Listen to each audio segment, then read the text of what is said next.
May 4th, Abilene will head to the polls. 2 city council positions are up for grabs. Who are the candidates? Where do they want to take the city in the future?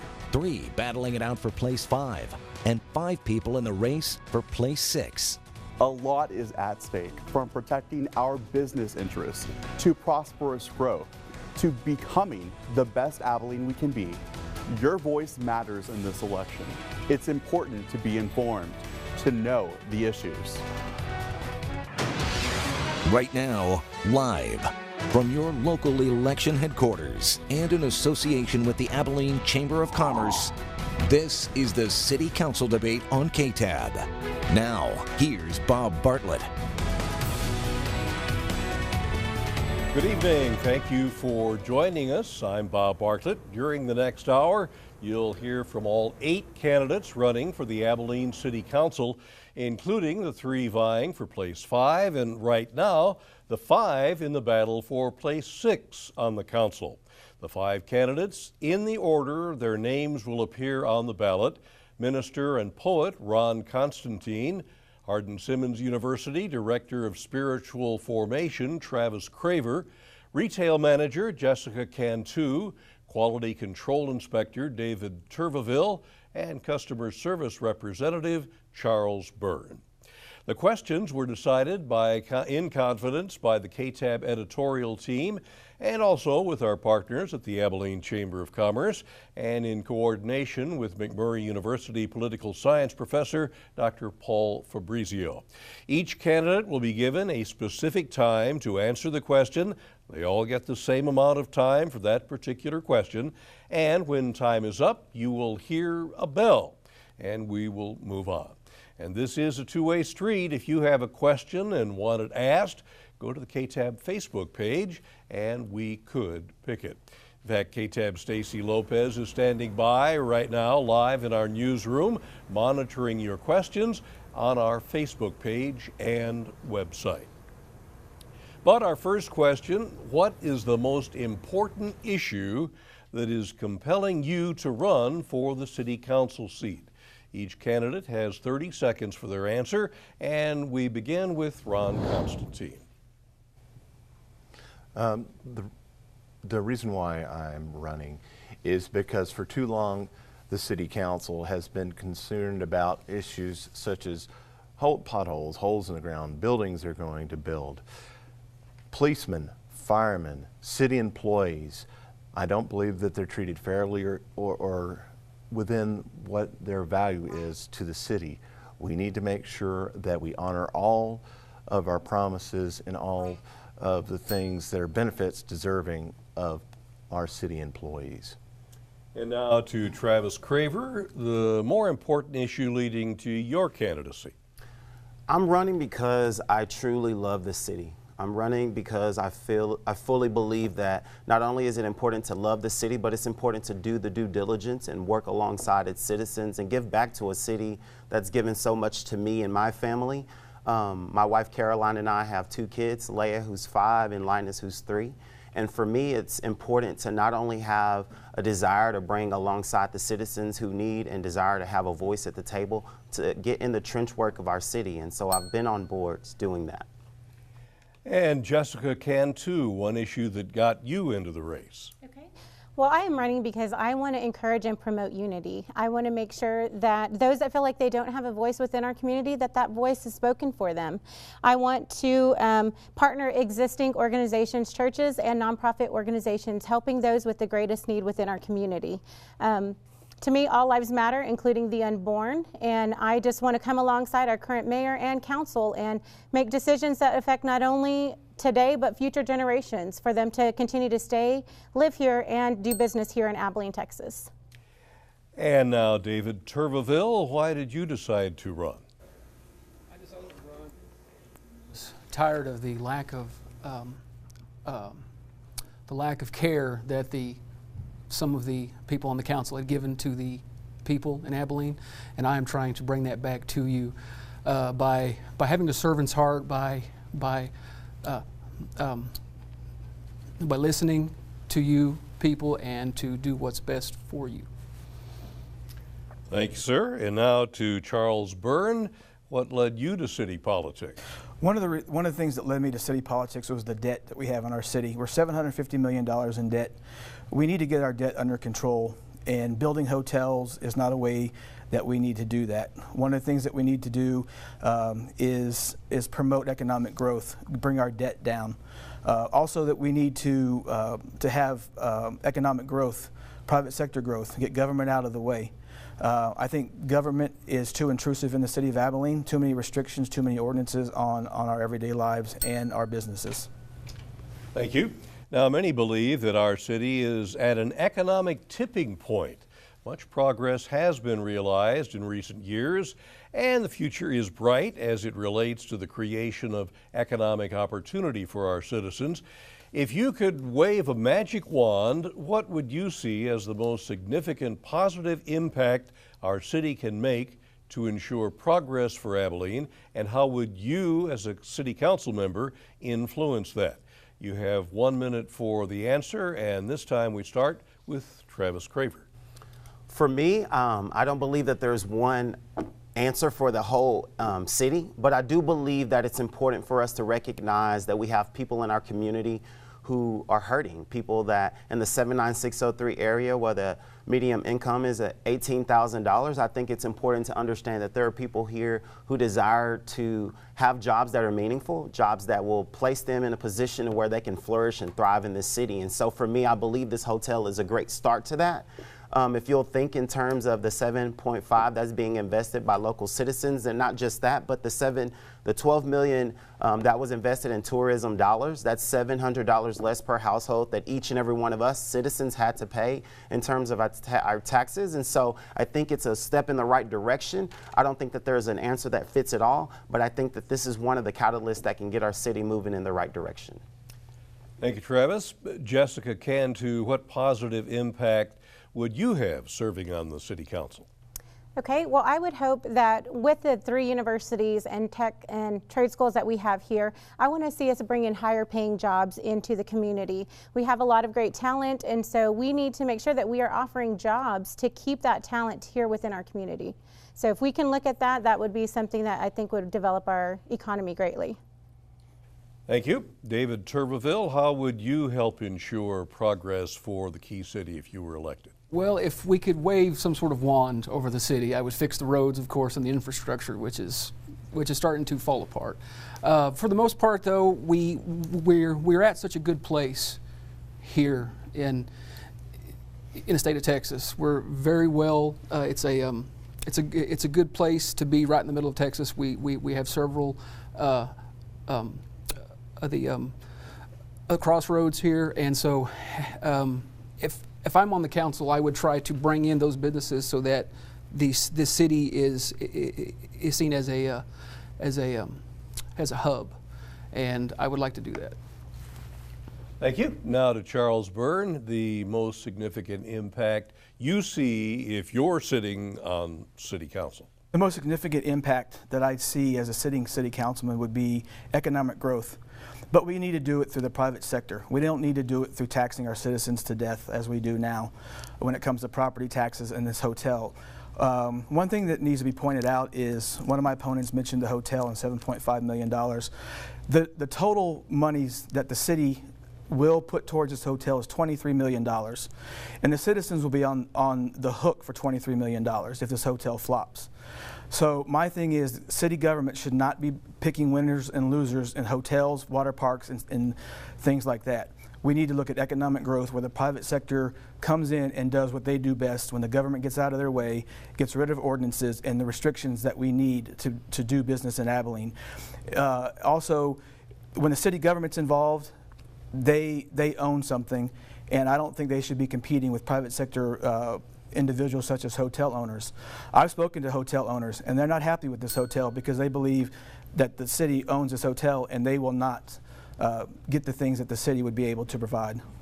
Thank you, sir. Now, Ron Constantine, positive impact for the future of Abilene. Ron? Well, one of the things that I would like to do is, frankly, it concerns me all the buffers that the city council and some of the members seem to have in them. years ago, you know, you used to be able to just walk up and talk about every issue right before a vote was being made. Now, with the DCOA, the Development Corporation of Abilene, they have another board that decides what tax money is paid, and there's no oversight by the City Council. And alarmingly, I wasn't able to speak for or against the creation of the new board for this Abilene hotel business that they're trying to pen off on the City of Abilene.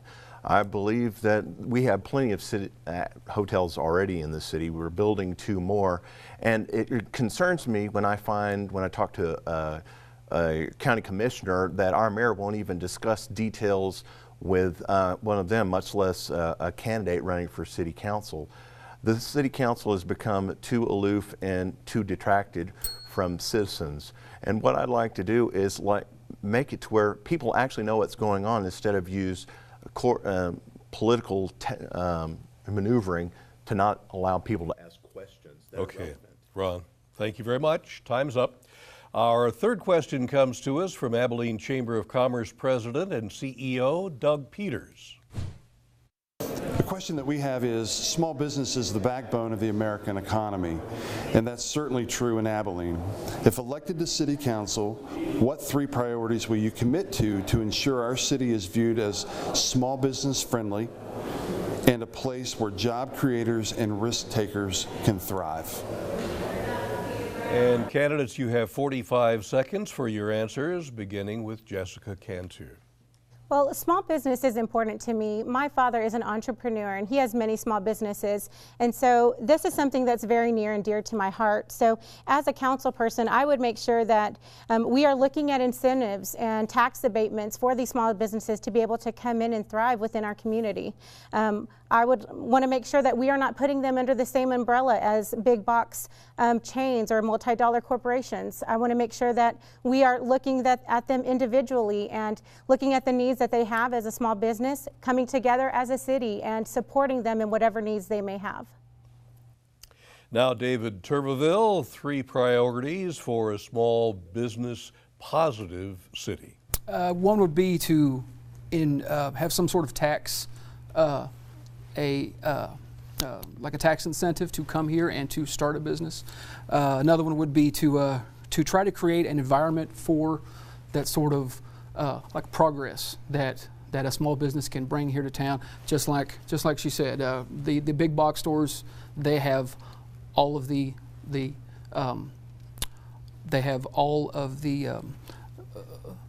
pool when it comes to going into a town and things like that. So you have to make sure that you have a place where a small business can come in and have a startup and just begin very well.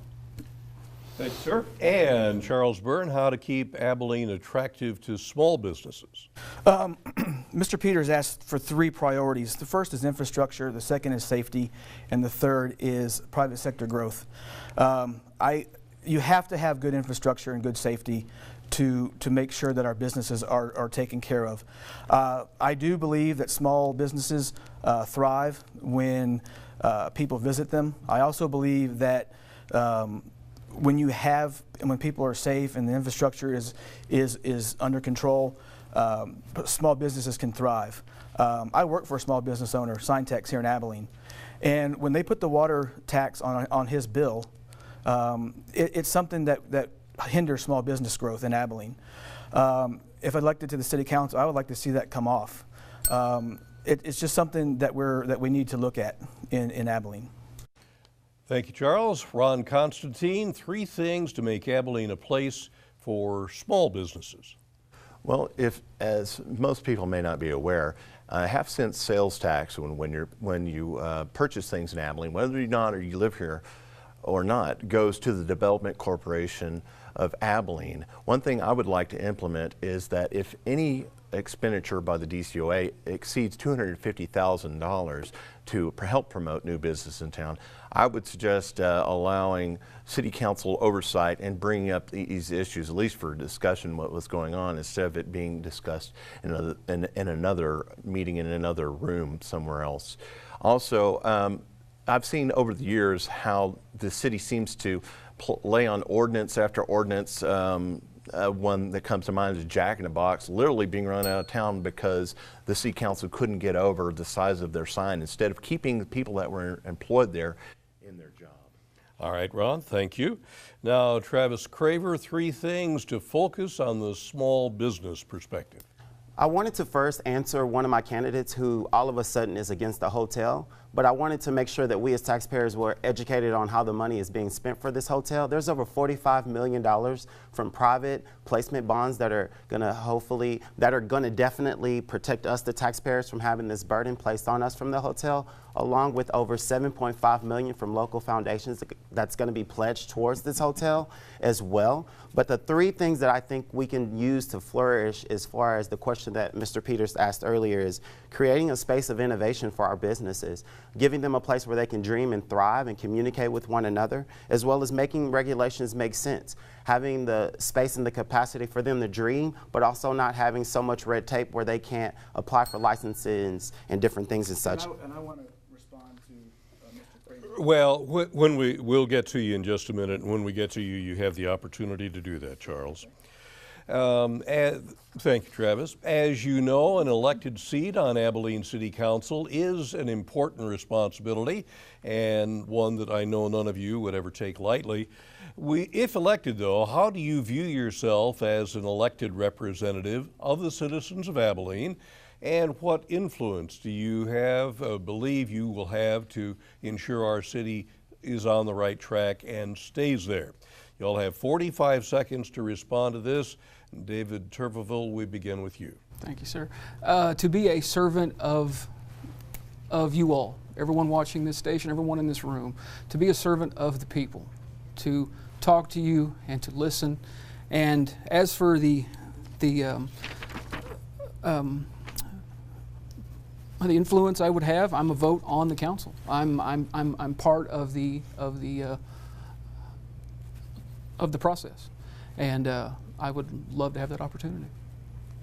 Thank you. Charles Byrne, how do you view yourself as a council member, and you had a responsibility? Yes, let's get the facts straight on this hotel. The debate 2 days ago, Councilman McAllister was asked, how much money will the taxpayers be on the hook for during that debate? He said $23 million. Let's make sure the voters understand and not hide behind something that's not true. So when Mr. McAllister says that, he's a sitting city councilman. He knows what is happening behind the scenes that we don't know. So I'm a good listener and I'm a good communicator. I listen to people every day when I knock doors, 7,000 doors in a month and a half. I listen to them, and the things they tell me, they don't want this hotel because taxpayer dollars are involved, and we found that out the other day with the debate in Place 5. And I'm also someone that will listen to the problems of Abilene. I've been involved with the city for over 12 years in different capacities, helping Charles. people understand. All right, you can say more. Time is up for this particular response. And Ron Constantine, what influence do you see yourself having on the direction of the city? Well, I can display that from years of experience being involved in Watchdog Group. I started the Abilene City Council Watchdog Group on Facebook, which at one time was the largest municipal watchdog association in the country. I think it's important for city council people to be in touch and be honest with their answers and not use so much subterfuge when it uses parliamentary procedure in order to hide what's really going on here. I'm not a conspiracy theorist, but I do believe that all the facts should be made known. And one of the things that I would like to do is, one thing I have admired of Mr. Savage is he would rather at least say something instead of just being mute and not saying anything at all and just not answering constituents. All right, Ron, thank you very much. You mentioned Steve Savage, who is leaving the city council, and these 5 people are running for Place 6, which Savage has been representing. Travis Craver, what does it mean to be a city councilman? I think just in order to respond to what was stated earlier, number one, I'm a servant, but also I'm educated. And so the facts that I was sharing earlier was a conversation I had with someone who's actually on the city council and who has shared those facts with me. And not only being educated, but I'm someone who's obviously been in the trenches on different committees here in our town, from the Pregnancy Resources of Abilene to the United Way to the Day Nursery Board to the Heritage Parks. I'm someone who is not only talking the talk, but walking the walk. And so I am someone who believes in understanding our views, understanding people in the community, having a wife who's taught at Long Early Childhood, knowing that there are a broad sector of our community that I not only have conversations with, but know personally as well. Thank you. And Jessica Cantu, how does being a council person influence the direction the city should take? Okay. Well, for me, I would say that I'm relatable. I would be somebody that is fair and listen to everybody within our community. I am a mother. I have children that are in our school district, so I care about what happens with that.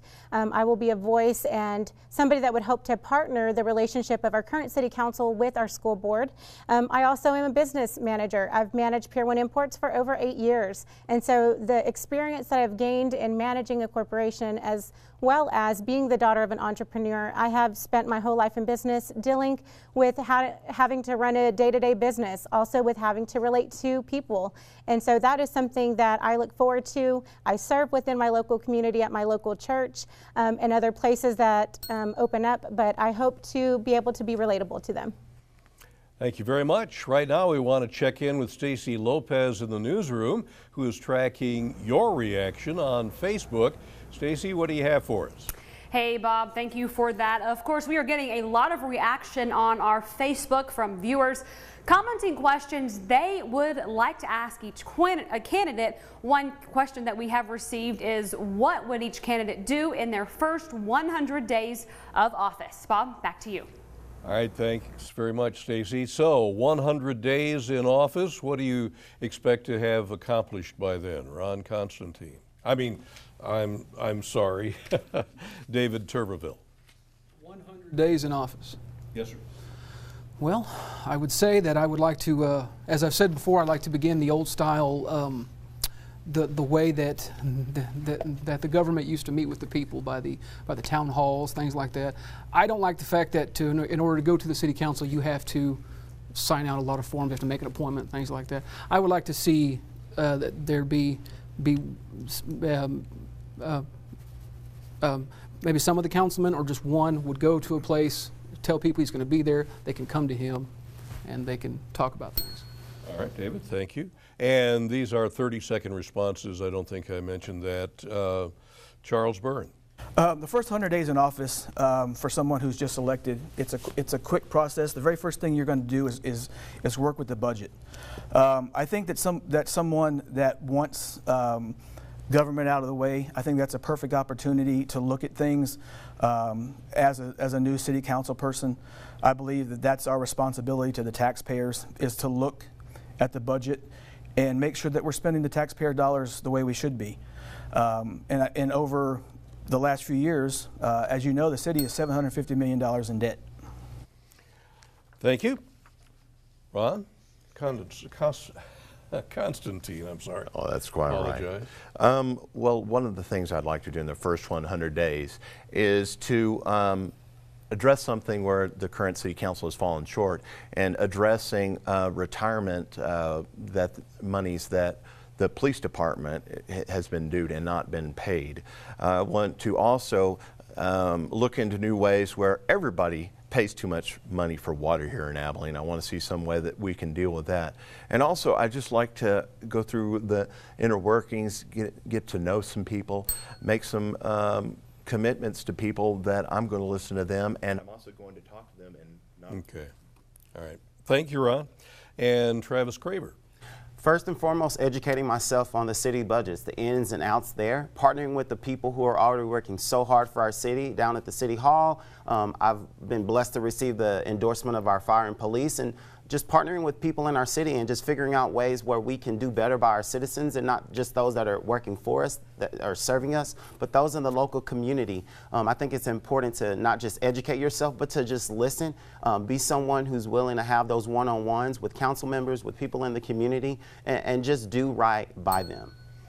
Thank you very much. Jessica Cantu, 100 days, a little over 3 months.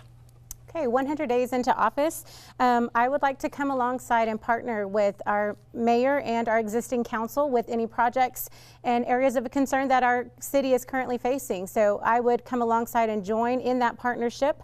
I would hope to also bring feedback that I've gained from the citizens, from business owners, and from just the community itself, and being able to offer solutions or being able to offer ideas for things that our citizens want and need.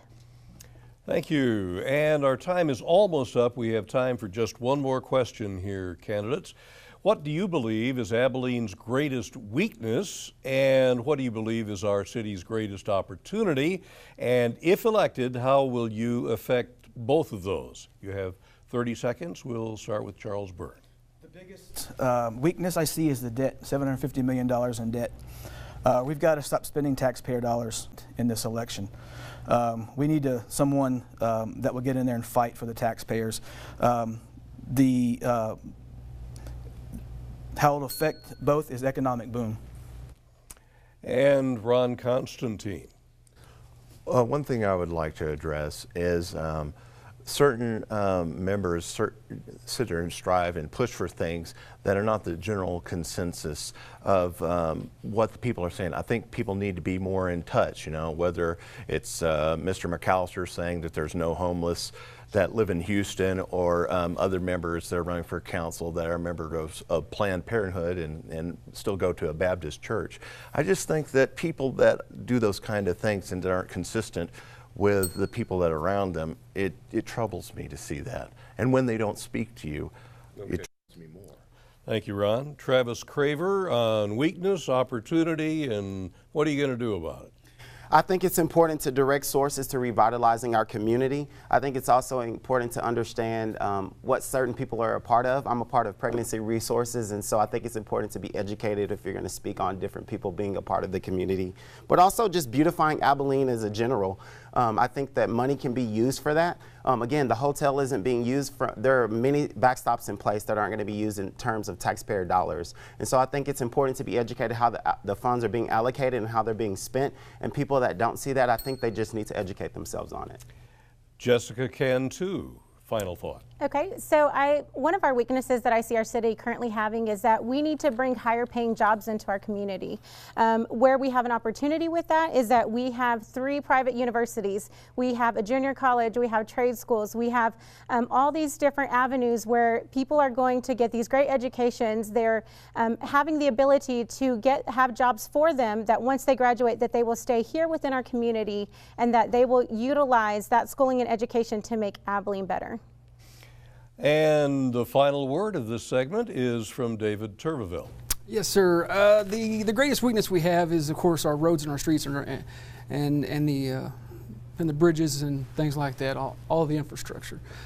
With the tax issues and things like that, I have looked on the Abilene City site on the website, and their opening thing says that we are in debt $420 million.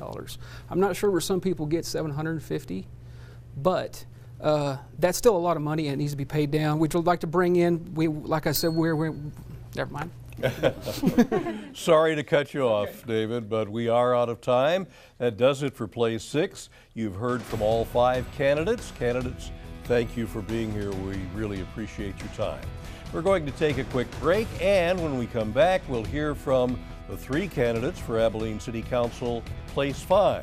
You're watching KTAB, your local election headquarters.